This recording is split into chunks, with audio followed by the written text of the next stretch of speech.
Greetings and salutations, Greek students.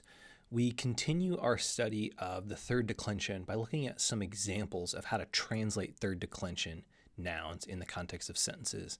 So let's look at some examples. These are from N. Clayton Croy's Primer of Biblical Greek. This is lesson 17, and I've got a few example sentences for us to look at. Let's get into it. So in the practice and review, made up sentence number 4, En ekene te nukti gnosesthe hoti sarx kai chaima ou dunatai sosai anthropon af hamartias. So we're going to break up this sentence, as we like to do, into its constituent parts. So we have a hoti clause here, so we're going to just sort of hold that off for a second. En ekene te nukti gnosesthe. So we see the preposition en, in. Ekene is the far demonstrative pronoun, not the near, not this, but that. And te nukti, the night. So nukti here is from the noun nukes. So it's declined like sarx, but it becomes nuktos, nukti. So this is the dative singular. In that night. Now we have an interesting verb, gnosesthe. This is from gnosko, which we saw all the way back in lesson 2. We translate this, I know. But notice what's happened to it, gnosesthe. So we have this esthe ending. So we could go, okay, o, ace, a, amen, edi,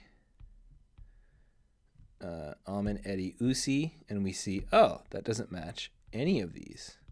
So it's not going to be the present active indicative, even with that sigma as a future. But then we could go middle passive, o my, a, etai, amatha, esthe, ontai, and lo and behold, we have our esthe. So this is a future, because we have the sigma here. Sesthe is a future middle verb. Now remember, this future middle and the future passive have different forms. So the future passive has that theta, eta, sigma ending, but the future middle is something you do for yourself. So in this case, in that night, second person, plural, y'all will know for yourselves. You, plural, will know. Will, because it's future. Will know for yourselves. And knowledge is usually something you have for yourself. You don't know something for someone else. So usually, even though this is middle, we don't get too hung up on, well, is it active? Is it middle? But it's sort of, y'all will know for yourselves that, what? Sarx, third declension noun. Kai haima, third declension noun. Flesh and blood. And these are both nominatives, singulars. U dunatai, not dunatai, able, from dunamai. This is a deponent verb, so omai a etai, third person singular, present active indicative. So flesh and blood are not able or cannot. Sosai, this is from the verb sozo, I save, and this sai ending is the aorist active infinitive. So that flesh and blood cannot save anthropon in the accusative, a person, a man. We'll say a person, that's the gender neutral preference. Af hamartias, from sin. Now notice hamartias, this is, and the giveaway here, why is it not sins? Because we could have the accusative plural hamartias or the genitive singular. It's genitive singular because after the preposition af, it's wanting to take that genitive singular. So in total, we would translate the sentence, in that night you will know for yourselves that flesh and blood cannot save a person from sin. Okay, sentence number 5, looking here at another example of these third declension nouns. Ta erga tes sarkos ou doxas thesetai ude remata daimon iu acus thesetai en te ecclesia. So we have here kind of two subject negated verbs linked with the ude. So subject number one, ta erga, the works.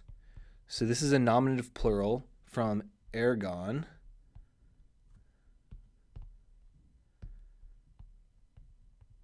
Work.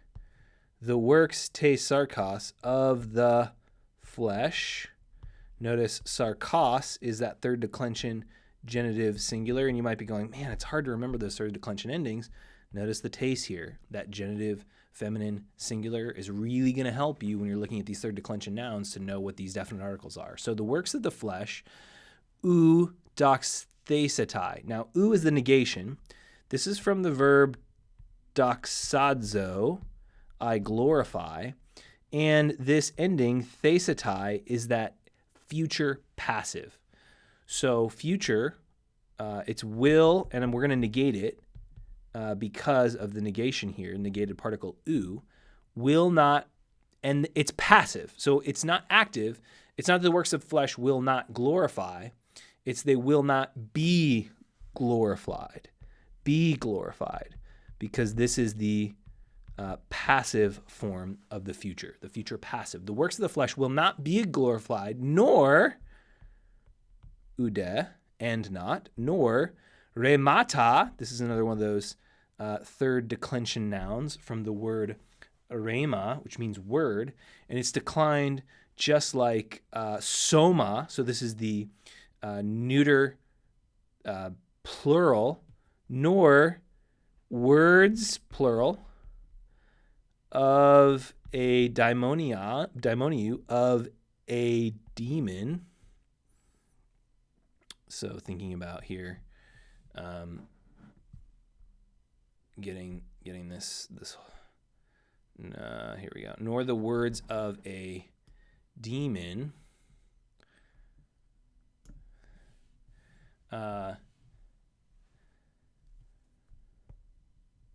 The works of the flesh will not be glorified, nor the words of a demon, acus thesetai, another future passive, that thesetai ending, nor the words of a demon will be, or I would probably put the will, nor will words of a demon, and again it's passive, be heard, ente ecclesia, in the church. So altogether, the works of the flesh will not be glorified, nor will the words of a demon be heard in the church. One more example of these third declension nouns.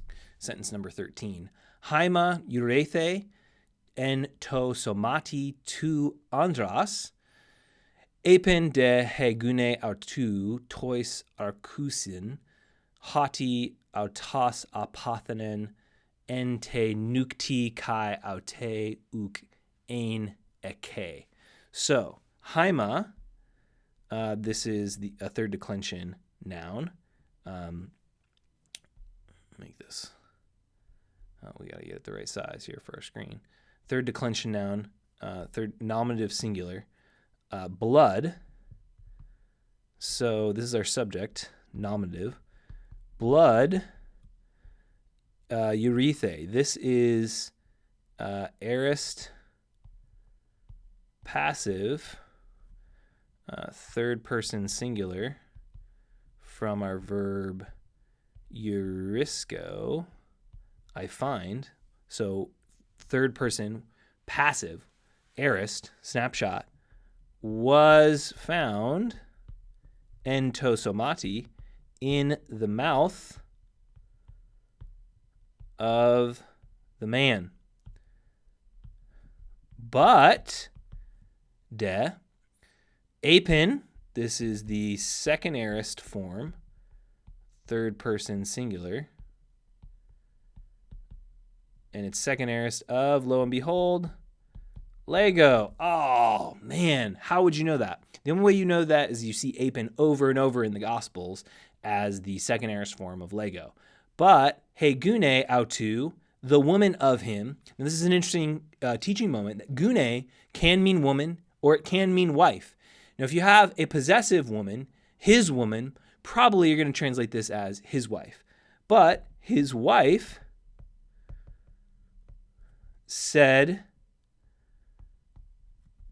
tois arkusi to the authorities, the rulers. We'll say rulers. Not talking about measuring sticks, but rulers as in the people in charge. And why is it to the rulers? Because this is dative. So even though we don't have a preposition, it's the dative is the indirect object. So this is what the woman said to the authorities. That and the haughty clause gives us the content of her speech.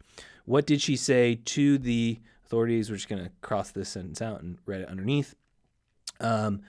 That the wife said to the rulers that what? What did she say to them?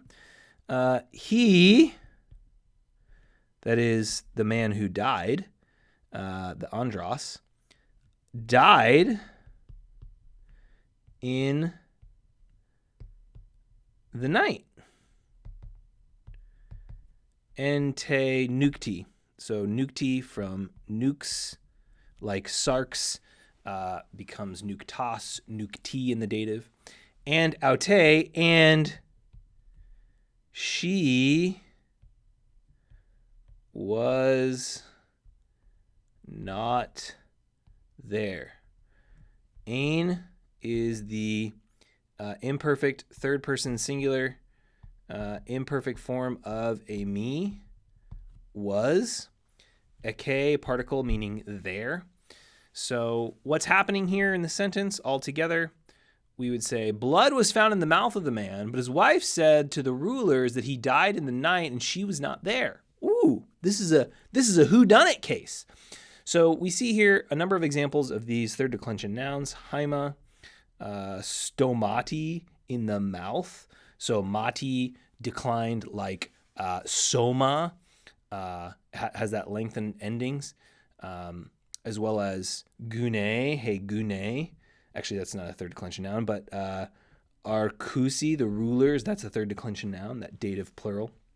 And of course, nukti being one of those third declension nouns. So we see these third declension nouns at work, and they function just like we've come to expect with nominative, genitive, dative, accusative. The rules, the syntax of these third declension nouns are just like what we've seen in first and second declension. It's just learning to recognize these endings and being able to go, oh, okay, which one am I talking about? And as I'm sure you're beginning to notice, learning those definite articles really helps with identifying these third declension nouns, because the third declension forms can vary so widely depending on the word.